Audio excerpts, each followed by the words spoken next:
Well, it's been about 10 minutes when that sun went down. And sure enough, a lot of photographers out there said, well, with the sun gone, I guess I might as well pack it up and head on home. Nothing could be further from the truth. That's a bad idea as far as I'm concerned. Do not pack up your gear until all the light has gone for the day. We still have some wonderful dusky light out here, and what a perfect time to shoot cityscapes. Hi, I'm Bryan Peterson, author of Understanding Exposure and Learning to See Creatively.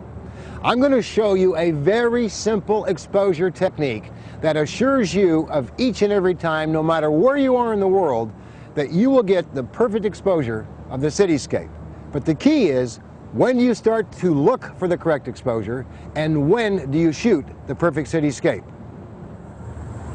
Well, according to my watch, it's been 20 minutes that the sun has gone down, and that is the beginning of this narrow window of shooting cityscapes. You got about 6 minutes. Before we start, however, there's two things we need to discuss. One thing that I use faithfully is an FLW colored magenta filter. I use it almost without fail with every single cityscape I shoot. Doesn't matter where I am in the world. Secondly, where do we take our meter reading? Well, first things first, we're going to put the filter on the lens, and then that question, where do you take a meter reading from? I'll tell you, it's real simple. We're going to point the camera up above the cityscape into the dusky blue sky that now sits there waiting for us. What aperture am I going to use?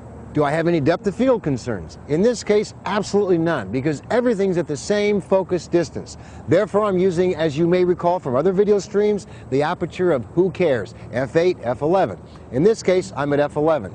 As I now find myself at f11, I adjust the shutter speed until 10 seconds indicates the correct exposure.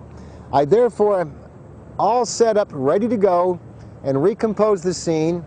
In this case, because it's a mirrored cityscape, I'll have all this water in front of me. I'm going to be splitting the frame right through the middle. Not to worry, even though that violates in normal landscape work, compositional principles, in this case it works fine because of the mirroring of the image. We're ready to go. All I have to do is trip the shutter, and 10 seconds later, there's our shot. Now remember, I spoke about that 6-minute window.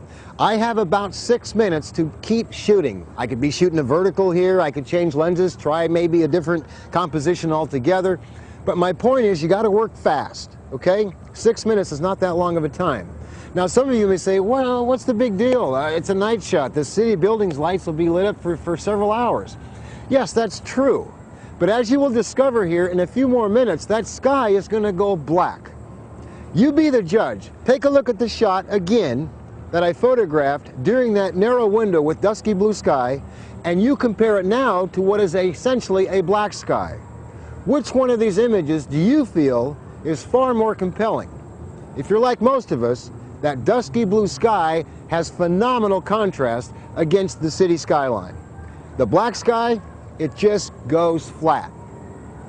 Until next time, this is Bryan Peterson suggesting that you get out here and keep shooting, especially after the sun goes down.